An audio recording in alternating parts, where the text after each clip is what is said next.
problème, c'est qu'on passe plutôt d'un excès à l'autre. C'est-à-dire on passe d'une époque où le masculin dominait très nettement le féminin, à une époque où c'est l'inverse. C'est-à-dire finalement c'est le féminin qui éteint un peu le masculin. Donc cette féminisation a été mise en œuvre, on la voit, on pourra donner d'innombrables exemples.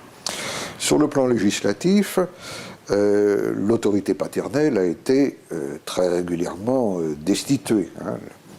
La notion de père de famille a été supprimée, l'idée de chef de famille a également été supprimée, l'idée même d'autorité paternelle a été supprimée dans les textes à partir des années 70-72, donc ce n'est pas du tout récent.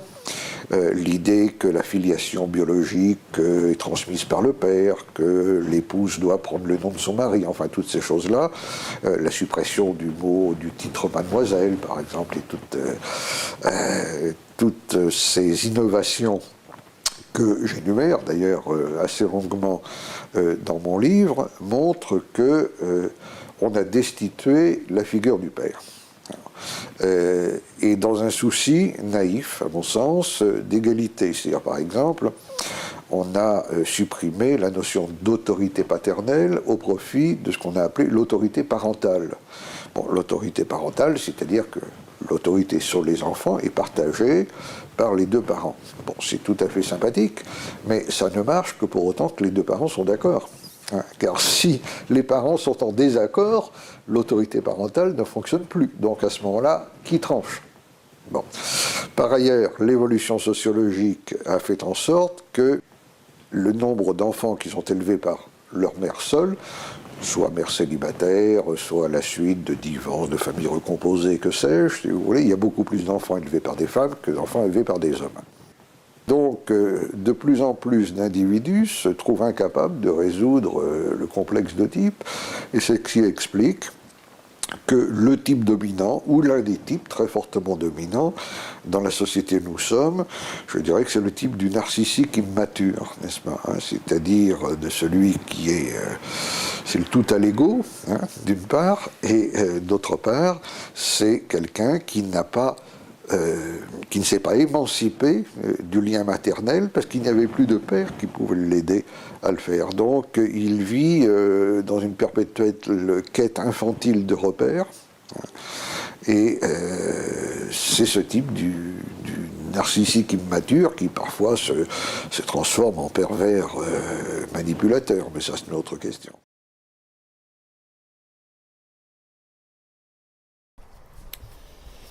Je me rends compte que c'est difficile en fait de parler après ce film, qui est quand même le mien, mais donc je vous remercie vraiment d'être venu, ça me fait plaisir de vous le faire découvrir. Et je vois après, avec les petites discussions que j'ai eues, que c'est quand même un sujet un peu anxiogène. C'est très négatif comme sujet en fait. Donc je vous annonce quand même que dans la version longue, j'essaie de finir par quelque chose de plus positif. Je vais essayer d'un peu vous en parler là. Donc là je vais essayer de ne pas faire de redite par rapport au film. Donc c'est... voilà. Donc le but de mon intervention, c'est d'essayer de vous expliquer l'histoire symbolique de la figure paternelle dans le monde. Alors en fait, je vais repartir vraiment tout au début. Et tout au commencement, comme vous le savez, on dit au commencement était le verbe. Alors qu'est-ce que veut dire cette phrase ? C'est qu'en fait, dans ma grille de lecture, elle explique parfaitement le fait que la tradition primordiale était transmise par l'oralité, donc quelque chose de très naturel, et donc par les femmes en fait. C'était une période, ce que Guénon appelle la tradition primordiale était transmise par l'oralité, donc par les femmes. Donc les femmes étaient véritablement divinisées, c'était de véritables déesses incarnées. Elles ne dominaient pas l'homme dans un sens de hiérarchie, l'homme contre la femme, le bien contre le mal. C'était une domination tout à fait logique, puisque le père en fait n'avait pas conscience de son rôle dans la procréation. Donc la femme était forcément divinisée par l'homme, enfin par le masculin en tout cas, et c'était une époque, comme le dit Francis Cousin dans mon film, de complémentarité primordiale. C'est-à-dire qu'il n'y avait pas de rapport de sexe violent, c'est quelque chose de très naturel. On peut dire que l'homme ne faisait qu'un avec le cosmos, avec la nature, tout était limpide. Certains diront que c'était l'âge d'or, on peut appeler ça comme ça si on veut. Donc pour les non-initiés, on peut essayer de définir la tradition primordiale. Je vous ai tout simplement pris la définition sur Wikipédia. C'est la connaissance universelle de l'origine non humaine d'où sont issues toutes les traditions spirituelles de l'humanité. Donc c'est très réducteur comme définition, donc je vous conseille de lire René Guénon. Vous pouvez lire La crise du monde moderne et vous aurez une très bonne explication de ce que c'est. Donc dans cette période que l'on pourrait désigner d'âge d'or, comme je vous l'ai dit, les femmes sont posées au rang de déesses. D'ailleurs, on peut le voir dans les statues. Vous voyez, les statues où les formes sexuelles sont très prononcées. Les femmes sont toujours enceintes, elles ont toujours des formes extravagantes. On peut voir dans les idoles cyclodiques ou la Vénus de Willendorf, mais dans d'innombrables exemples, quoi. C'est vraiment la femme. Le mot dominer n'est pas le bon, mais c'est la femme qui est prépondérante, on va dire. L'homme est là, mais le père n'existe pas encore. Le père, c'est une construction qui viendra plus tard. Donc nous sommes dans un monde sacral, dans lequel chaque chose est à sa place. Les cathédrales sont en l'homme, elles ne sont pas à l'extérieur. Il n'est qu'un avec le cosmos. Donc comme vous l'avez vu dans le film, cette période, je fais quand même un peu de redite pour la vidéo, cette période correspond à 98% de l'histoire de l'humanité. Donc c'est vraiment énorme. Aujourd'hui, on est comme des enfants face à un monde qui est géré par le capital, quoi. Qui est géré par En fait, on essaie de se battre contre quelque chose qu'on ne maîtrise pas parce que c'est quelque chose de très nouveau. Donc, voilà, c'est quelque chose de très nouveau. Voilà, excusez-moi. Donc la primauté des femmes, le fait que les femmes aient pour la première fois de l'histoire le pouvoir, entre guillemets, pouvoir positif, va faire que, au moment du néolithique, ce que Cousin appelle le capital, va utiliser ce pouvoir des femmes pour le retourner contre elles-mêmes. Et c'est en tout cas pour moi, la naissance du matriarcat. C'est au moment où les premiers échanges entre les hommes arrivent, en fait. C'est comme on l'explique très bien dans le film, c'est à partir du moment où vous commencez à vous échanger quelque chose, en germe, il y a forcément la banque, quoi. Il y a forcément le monde de la banque. Donc le capital va utiliser cette force primordiale et primitive de la femme pour se retourner contre elle-même et donc créer un monde matriarcal. Donc c'est là où les femmes vont vraiment dominer l'homme. Donc d'après ce que j'ai trouvé, c'est vraiment au néolithique que ça commence, quoi. Avant, il n'y avait pas de domination homme-femme. Donc comme vous le savez, le néolithique, il y a l'apparition de la culture, de l'agriculture, de l'écriture aussi. Il faut savoir que l'écriture, donc ça se faisait avec le doigt ou un bâton sur de la glaise fraîche en gros, et ça a été inventé pour des besoins de calcul. Au départ, l'écriture, c'est quelque chose qui est fait pour calculer. Donc on voit bien l'argent qui est derrière tout ça.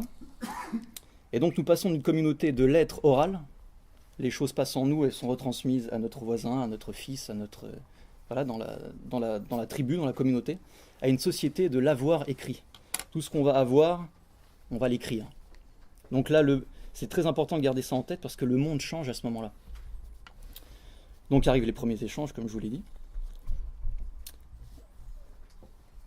Et en fait, ce que j'ai, d'après mes recherches en tout cas, et pour paraphraser Michel Rouche, que je vous conseille vraiment de lire, parce que c'est vraiment un historien qui est très méconnu, mais qui est exceptionnel, qui remet les choses à l'endroit, et c'est toujours bon. On passe du commencement était le verbe au commencement était la femme. Et en fait, c'est de là d'où vient tout le problème.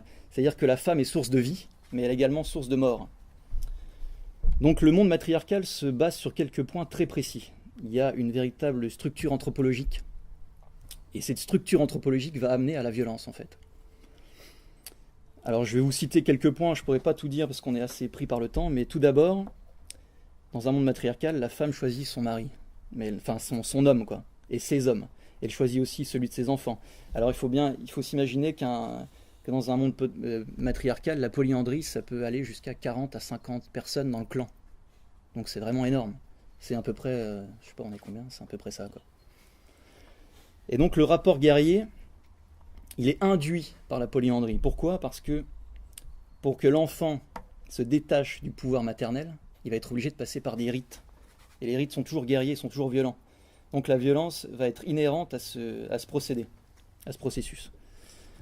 Ensuite, là je paraphrase quelqu'un qui me reconnaîtra, je lui passe le bonjour, la femme pond et l'homme se bat. C'est en fait c'est la dualité du monde matriarcal, c'est ça, c'est le cliché originel, quoi. C'est la femme, c'est une pondeuse, et l'homme, c'est un guerrier. Donc il y a forcément conflit entre les deux. Pour information, dans un monde matriarcal, Le père n'existe toujours pas, c'est pas lui qui élève ses enfants, c'est l'oncle maternel. D'ailleurs, le mot oncle vient du latin avunculus, qui désigne l'oncle maternel. Donc on a même gardé ça dans nos sociétés modernes. Ensuite, il y a un principe très important qui reviendra plus tard. Je vous demande vraiment de retenir celui-ci. C'est le principe de la tanistrie. Alors la tanistrie, c'est un système de succession par le second. C'est-à-dire que le premier n'a rien, le premier des fils n'a rien, et les seconds ont tout. Par exemple, chez les Vandales, il y a des exemples comme ça. Ou alors, il y a aussi la tanistrie simultanée. C'est-à-dire qu'on partage à part égale à tous les enfants. Donc ça mène à quoi? Ça mène à des guerres fratricides, forcément. L'un va vouloir plus que l'autre, l'un va être plus légitime que l'autre par rapport à son combat, puisque c'est des guerriers, donc ils vont se combattre, et celui qui va gagner va avoir le plus grand nombre de terrains. C'est ce qu'on voit par exemple dans la succession de Clovis. Mais des exemples comme ça, il y en a des centaines, je ne peux pas vous les énoncer. Donc ce monde est en proie à de profondes crises mimétiques, dont nous parlerons plus tard. Un petit exemple assez marrant, c'est qu'encore aujourd'hui en Inde par exemple, il y a des sociétés matriarcales. La société, cette société-là qui est dans le bouddhisme tantrique, en fait ils font appel à des déesses par l'acte sexuel. Donc on a encore des résurgences aujourd'hui, même dans nos sociétés post-industrielles. C'est pas quelque chose qui a totalement disparu. Mais il va y avoir, si vous voulez, pas un combat, mais un espèce de rapport dialectique entre ce monde matriarcal et la montée du christianisme en Europe. C'est le christianisme qui plus tard va permettre de sortir de ce monde-là. Mais on n'y est pas encore, puisque dans mon énoncé, le père n'est toujours pas né. Donc pour revenir, on est toujours au néolithique, face à ce danger, puisque l'argent, le commerce s'est mis dans le rapport entre les hommes. La tradition primordiale dont je vous parlais, elle va être en danger de transmission. Et c'est à ce moment-là que le père va naître. Alors vous pouvez appeler ça la providence, Dieu, les cycles, vous appelez ça comme vous voulez. Mais c'est à ce moment-là où la figure paternelle va naître. Elle va naître comme garante de la tradition primordiale, sur une symbolique très claire, c'est la symbolique de la croix. On en parle un peu dans le film. C'est-à-dire que, d'après, c'est Vere Gordonschild qui parle de ça dans La naissance de la civilisation, ce père-là va être choisi à la fois parce qu'il a le plus grand nombre d'enfants, donc rapport horizontal de la croix, et aussi parce qu'il a un rapport spirituel. On pourrait dire que c'est un rapport magique ou quelque chose comme ça. Donc il va naître sur cette symbolique-là de la croix comme rempart, ça c'est très important. C'est le premier rempart à l'argent en fait. Le premier rempart à la guerre, c'est la figure paternelle. Donc ça renvoie au symbolisme d'un livre que je vous conseille également, de René Guénon, qui s'appelle Le Roi du Monde. On appelle aussi le Manu, enfin bref, pareil, je ne peux pas en parler, donc je vais accélérer là-dessus. Et aussi à l'incarnation matérielle de l'alliance entre l'autorité spirituelle, donc toujours pareil, cette partie-là de la croix, et le pouvoir temporel. Donc il y a en germe dans cette création de la figure paternelle, le roi de France. C'est déjà en germe à ce moment-là. Mais on n'en est pas encore. Donc la figure va évoluer à travers le temps. Et du coup, il va se créer ce qu'on appelle le roi prêtre dans les sociétés archaïques. Donc toujours pareil, sur la symbolique de la croix, ça ne quittera jamais la figure paternelle. Donc le roi prêtre présente des reliquats de matriarcat. C'est un roi qui est élu. Donc il est élu et par cette élection, il est divinisé. On est loin des élections d'aujourd'hui. Il est le garant de la victoire guerrière et de la fertilité des femmes. De sorte que s'il perd au combat, non seulement il est destitué, mais une crise mimétique, la même dont je vous ai parlé au début, va se remettre en place. C'est-à-dire qu'on va retourner dans la forêt, il va être pourchassé par le peuple. En général, il est souvent décapité ou égorgé. Donc ce roi prêtre fait partie de l'évolution de la figure paternelle, mais c'est comme si cette figure paternelle n'avait pas encore atteint son apogée, si vous voulez. On est encore en construction de cette figure-là. Donc on refonde le peuple par le meurtre. Je vais quand même vous citer quelques exemples. En Irlande, par exemple, les rois scandinaves découpaient en petits morceaux les vaincus et mettaient leur tête sur un pic. Même en 673, j'ai vu que Childéric II, qui apparemment avait été quand même un bon roi, et le dernier roi à avoir régné sur la Gaule mérovingienne, est poursuivi avec sa femme, qui était enceinte. Il est égorgé et sa femme est éventrée. En fait, on a affaire à des sacrifices rituels. Des sacrifices rituels qui remontent à la période matriarcale, à la période du néolithique, et qui trouvent leur source dans le premier échange, dans le fait que l'argent et le commerce se met entre les personnes, entre les individus. Alors je vais essayer de faire un peu de linguistique, c'est pas ma spécialité, mais allons-y quand même, pour expliquer l'origine de la souveraineté des femmes. En grec, la femme se dit kunep, en indo-européen kuna. Ça forme ensuite konu ou König, et quand on ajoute le préfixe ing, ça fait Köninge. Ce qui signifie que le roi n'est pas roi parce qu'il a été élu, il est roi uniquement parce qu'il est l'époux d'une déesse. La souveraineté est femme, c'est une déesse. Le roi est temporel, il est l'époux de la déesse, donc il est le roi. Le jour où où par exemple la fertilité des femmes est très mauvaise, on lui coupe la tête et on élit un autre roi qui le remplacera et qui, par crise mimétique, c'est infini, hein, c'est quelque chose qui peut durer encore qui va durer d'ailleurs pendant des siècles et des siècles. Donc, je répète, la souveraineté est femme, le roi est second, il est l'époux. Il y a donc une conséquence à cette primauté des femmes au niveau de la structure anthropologique des sociétés. Aristote disait par exemple que les tribus les plus guerrières sont la plupart du temps dirigées par les femmes. C'est ce qu'on peut voir avec Sparte par exemple. La différence entre Sparte et Athènes, c'est que Sparte, on dit c'est la société masculine par excellence. Non, c'est l'inverse. C'est la société matriarcale par excellence. C'est-à-dire que l'héroïsation de l'homme, c'est quelque chose de féminin, c'est quelque chose de matriarcal. Tout à l'heure, je parlais avec une personne et on en était venu à se rappeler pendant la guerre d'Algérie, où quand les hommes revenaient dans la Casbah, les femmes étaient sur les toits et au cri des you-you, obligeaient les hommes à retourner au combat. Il y a énormément d'exemples comme ça dans l'histoire où les hommes voulaient arrêter la guerre, en gros, et ont été obligés de continuer par ce pouvoir-là des femmes. Donc, comme je vous le disais, face à cette force matriarcale, il se développe en parallèle. C'est pas vraiment des combats, hein, c'est vraiment en parallèle une force chrétienne. Donc le royaume de France, comme vous le savez, filié de l'Église, sera effectivement le temps et le lieu qui verra l'apogée et la grandeur de la figure paternelle. Car pour la première fois, le roi ne sera plus l'époux d'une déesse, il sera le lieutenant du Christ. Donc on passe d'une lignée matrilinéaire ou matriarcale, donc violente, à quelque chose de totalement différent, qui est plutôt pour la paix et pour une architecture traditionnelle. Pas que les femmes n'ont plus de pouvoir, c'est simplement que, comme on l'a dit dans le film, chacun est à sa place et on est complémentaires. Donc cette modification qui, d'après mes recherches en tout cas, est spécifiquement française, est fondamentale dans l'histoire de l'humanité. Donc pour la première fois, le père est au pouvoir, sans volonté guerrière, toujours contre l'argent. La succession se fera au premier des fils, on sort de la tanistrie dont je vous parlais tout à l'heure, et pour le salut des âmes. Donc le père est en accord parfait avec la symbolique de la croix qui nous habite depuis le début de l'après-midi. Donc la France va retracer l'histoire symbolique des temps par ses rois. Elle va sublimer l'archaïsme païen, sans le tuer, simplement en le domptant. La figure de Saint-Michel est toujours très importante dans ce genre de discours. La France chrétienne, finalement, utilise la force de l'adversaire pour la sublimer. On n'empêche pas la violence, on la sublime. Ainsi, pour parler en termes symboliques, Clovis sera l'élu, donc il y a toujours ce rapport avec le monde matriarcal. Charlemagne l'empereur, espèce de force guerrière, et Louis IX le saint. C'est-à-dire qu'on a réussi dans l'histoire symbolique de la France, enfin, de la relation entre la France et le christianisme et le catholicisme en particulier, à sublimer ces forces qui nous habitent tous qui habitent toutes les sociétés, ces forces de violence, ces forces de violence, voilà. Donc cette construction tripartite de Clovis l'élu, Charlemagne l'empereur et Louis IX le saint résume à elle seule l'évolution d'un monde matriarcal violent et électif jusqu'à un monde patriarcal de paix sous dominance catholique.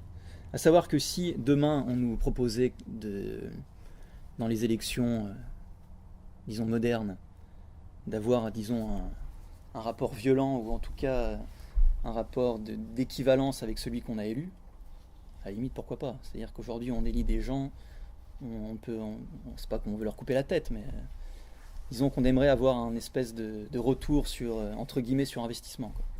Mais bon, l'élection d'aujourd'hui est, comme le dirait Chouard, une fausse élection. Bref, c'est pas le sujet d'aujourd'hui. Donc pour moi, il y a dans l'actualité un fait important, c'est que, je pense que vous avez tous remarqué ça, il y a une espèce de réaction aujourd'hui de droite qui est incarnée par des personnages assez étranges, comme Nadine Morano par exemple, qui nous parle de race blanche. Alors, moi, par rapport à tout ce qu'on vient de dire, je posais la question de, ok, race blanche, pourquoi pas, mais Nadine Morano, elle conclut à quoi? Elle conclut à la France judéo-chrétienne. J'aimerais qu'on me dise ce qu'il y a dans ce qu'on vient de dire là de racines juives de la France. Ça n'existe pas. Pareil pour Monsieur Devilliers, là, qui sort un livre qui a dénoncé Bilderberg. Alors c'est énorme parce que nous, on en parle depuis des années. On est des complotistes ou je ne sais quoi. Maintenant, ça sort sur les plateaux télé. Mais il va jusqu'où? Il va jusqu'à la France judéo-chrétienne. Si on doit dénoncer ça pour arriver jusque-là, ça sert à rien. Et de l'autre côté, il y a une espèce de réaction de gauche. Les réactionnaires de gauche, c'est à la mode en ce moment. Onfray, Finkielkraut et compagnie. Pareil, ils arrivent jusqu'à la France laïque, la République. Finalement, c'est toujours le même... il y a toujours cette mâchoire en fait de réaction de droite, réaction de gauche, mais finalement, on n'avance pas, quoi. Donc je fais une petite aparté, hein. J'en avais d'autres, mais je continue. Donc pour revenir à la France royale, jamais dans l'histoire, d'après en tout cas ce que j'ai étudié, de notre civilisation, la transmission de la tradition primordiale dont on parle depuis le début ne s'est faite de manière plus aisée, car officielle. Elle est facilitée par le gouvernement, lui-même régenté par le catholicisme. Encore une fois, le roi était le lieutenant du Christ. Mais ça va selon moi encore plus loin.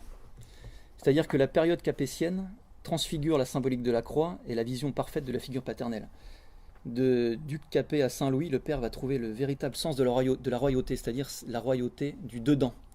C'est pas seulement une royauté extérieure, c'est une royauté intérieure en chacun d'entre nous. C'est-à-dire l'essentiel. La royauté n'est pas seulement un système social du monde, elle est partie intégrante de la vision traditionnelle. La royauté n'est pas seulement un système dans lequel il y a un roi, c'est une disposition providentielle où il est possible à chacun d'entre nous d'exercer sur soi-même et sur son entourage ce ministère de reconquête spirituelle, en adéquation symbolique avec la royauté de Dieu. Dans toute société traditionnelle, les rapports entre le ciel et la terre, l'homme et le cosmos, le visible, l'invisible, etc., sont déterminés, harmonisés par le souverain, qui exerce la monarchie universelle au sens vertical du terme. C'est-à-dire que le roi est tout à la fois l'image du roi, on peut dire l'image médiatrice ou descente divine, mais c'est également l'image du Dieu roi, d'un principe métacosmique. En lui se réfléchit l'unité fondatrice originelle. Il est au-delà, si on veut, des castes, des classes. Il domine, si on veut, de sa grandeur, toutes les divisions de la société. D'ailleurs, il ne dépend d'aucune caste et d'aucune classe.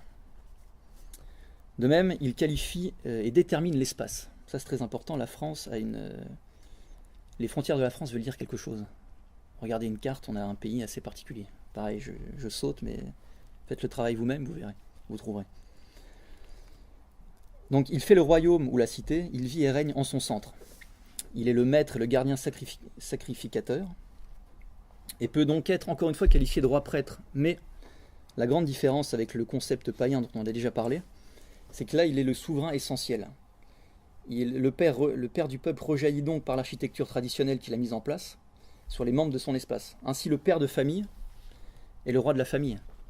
Mais la mère n'est pas subordonnée au roi de la famille. La mère est la reine de la famille. Il n'y a pas de concurrence des sexes. Il y a une saine complémentarité. Le père reprenant la lance, comme disait Cousin, du sortir de soi, et la femme reprenant la force qui attise le foyer, car c'est la femme qui est maîtresse du foyer. Et donc, finalement, c'est la famille catholique qui est née. Qui est pour moi le rempart ultime à toutes les saloperies dont on parle dans le film. On y reviendra après. Donc mon histoire pourrait s'achever là, mais vous savez très bien qu'il n'en est pas question. Et donc on arrive... Alors, j'aimerais bien avoir l'avis de Marion là-dessus, après. D'après mes recherches, j'ai trouvé, je crois, le moment où cette symbolique de la croix commence à être renversée. Alors, je suis assez curieux d'avoir des historiens là-dessus.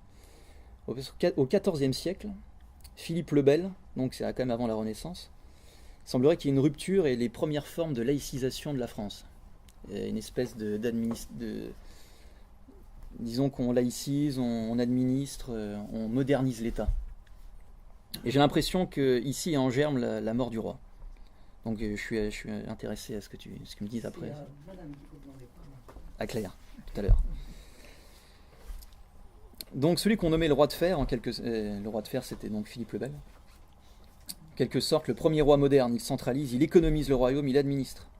C'est également lui qui anéantit l'ordre du Temple. Il fait venir le pape en Avignon. Et j'ai aussi vu qu'il chassait définitivement les Juifs de France. Bon. Voilà. Donc dès lors, la figure paternelle est en déclin. La tradition primordiale de nouveau en danger. Quelques siècles plus tard, une crise mimétique de grande ampleur va s'abattre sur le royaume de France. Et vous allez voir qu'on retrouve les choses dont je vous ai parlé au début. On va les retrouver dans cette crise qui verra la mort du roi. Donc à la manière des sociétés archaïques matriarcales, on pourchasse le roi et sa femme. Mais cette fois-ci, on va plus loin. C'est comme si le pouvoir occulte était plus fort, était plus sûr de lui. On va guillotiner le père du peuple. Donc le père tout court. Farid Abelgoul l'explique très bien. On a guillotiné le peuple tout court en guillotinant le roi. Donc la partie verticale de la croix est brisée. La croix elle-même est retournée. Nous passons d'un ordre naturel à un ordre renversé. C'est un sacrifice rituel archaïque qui est de retour. C'est là où c'est très intéressant, c'est qu'à partir de ce moment-là, le principe de la tanistrie va être de retour aussi. Comme si on voulait s'attaquer à la partie, si vous voulez, horizontale du père, déjà maintenant. Parce que désormais, les paysans seront obligés de séparer leurs parcelles à l'intégralité de leurs enfants. Ça va causer la chute de la démographie et de la natalité française. Et comme le dit Éric Zemmour, même s'il est un peu caricatural des fois, la démographie, c'est l'histoire. À partir du moment où ce principe de tanistrie est remis dans le royaume de France, la natalité va passer de, je sais pas c'était combien d'ailleurs, peut-être disons une dizaine, moi mes parents sont issus d'une famille de 10 enfants, à 2 ou 3, aujourd'hui 1,5 à ce qui paraît. Donc ce projet que certains qualifient de satanique ne s'arrête pas là. Maintenant que la partie verticale du père est tombée, il faut s'attaquer à la partie horizontale. Donc après cet assassinat symbolique, le père s'est perdu dans une caricature du patriarcat, moi j'appelle ça du patriarcat dégénéré, qu'on peut voir au XIXe siècle, dans la classe bourgeoise en fait. C'est-à-dire que là, effectivement, il va y avoir une domination de l'homme sur la femme, mais uniquement dans cette petite classe-là. Et c'est d'ailleurs à ce moment-là que, là les fémènes et toutes les féministes, pour elles c'est parfait, parce qu'elles disent, regardez, ça c'est le patriarcat, l'homme domine la femme, l'homme est un tyran, il frappe sa femme, etc., la femme n'est pas libre, donc il faut combattre le patriarcat. Mais ce patriarcat-là, c'est un patriarcat dégénéré. Parce que le père est coupé de la spiritualité. Il est coupé de la transcendance.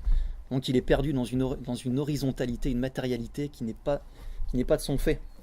Donc effectivement, ça a existé, mais de là à dire que tous les hommes sont...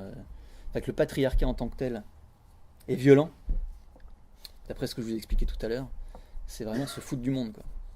Je ne sais pas s'il y a des fémènes qui nous regarderont. Mais... Donc, mais ça ne suffit pas, parce que le père existe encore. On est encore là, messieurs, on est encore pas mort, quoi. Donc pour le système, si tant est qu'il existe, c'est encore trop, on pourrait se réveiller. Donc on a, je répète toujours la même chose, mais c'est très important, on a détruit la partie verticale, la partie spirituelle, la partie la plus importante. Maintenant, on va essayer d'atteindre la partie matérielle, qui est quand même aussi importante. Donc comment on va faire ça ? Ben moi, je viens de la région de Lorraine. On a beaucoup souffert de la guerre 14-18. Ça, c'est parfait, ça. Faites-vous battre des hommes catholiques entre eux. Et puis, vous avez toute une classe, toute une génération entière qui disparaît. Et effectivement, comme on l'a vu dans le film, les femmes sont obligées de remplacer l'homme, de se mettre au travail. Sûrement à ce moment-là, il s'est cristallisé des rancœurs. C'est tout à fait possible. Donc...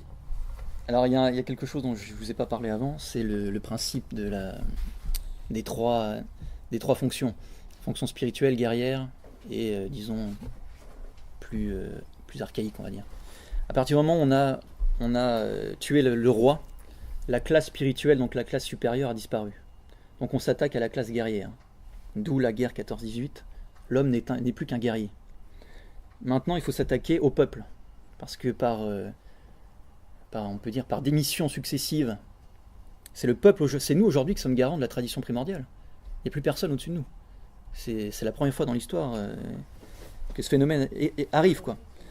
Donc qu'est-ce qu'on va faire ? On va tuer l'homme de l'intérieur. On va le féminiser de l'intérieur. C'est la première partie du film. avec les pesticides et compagnie. En fait, l'avènement du fils, du père nouveau, on pourrait dire, est complètement bloqué par ces agents-là, ces agents de pesticides, ces perturbateurs endocriniens et compagnie. Il y a vraiment quelque chose à faire là-dessus, pas seulement de parler des concepts, mais de voir comment on pourrait entre nous réussir, d'ailleurs ça existe déjà, hein, mais réussir à contourner ce biais-là, parce qu'on peut le faire, c'est très facile. On n'est pas obligé de manger de la merde, on n'est pas obligé de suivre ce qui se passe à la télé. Enfin, je sais que vous êtes tous là-dedans, mais je parle en général, quoi. On n'est pas obligé de faire ça, quoi.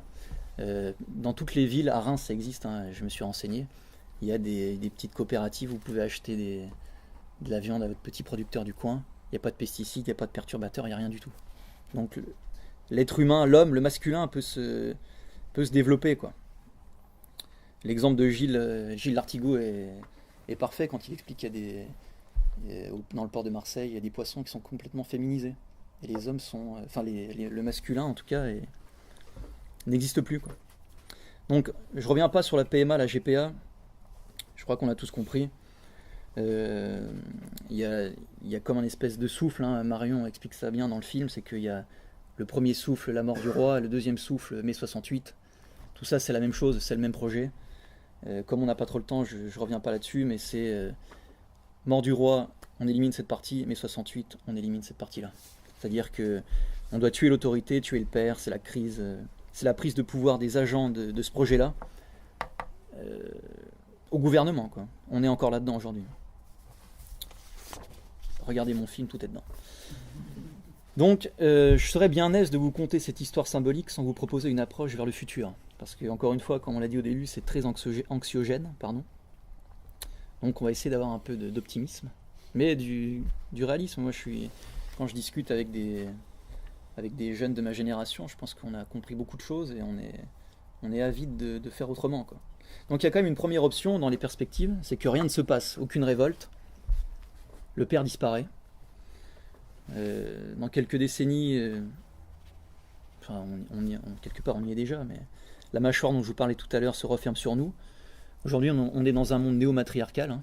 On n'est pas dans Big Brother, on est dans Big Mother.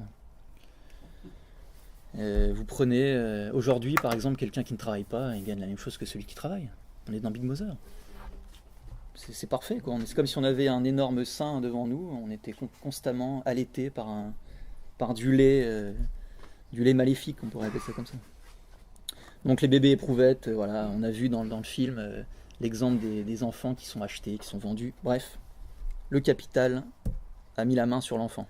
Le marché a mis la main sur quelque chose de sacré, quoi. Donc la deuxième option, c'est un peu mon appel, c'est que ma génération se réveille. Ça, c'est très compliqué, mais c'est quand même faisable. Là, on est tous les deux, on a le même âge, on a 30 ans.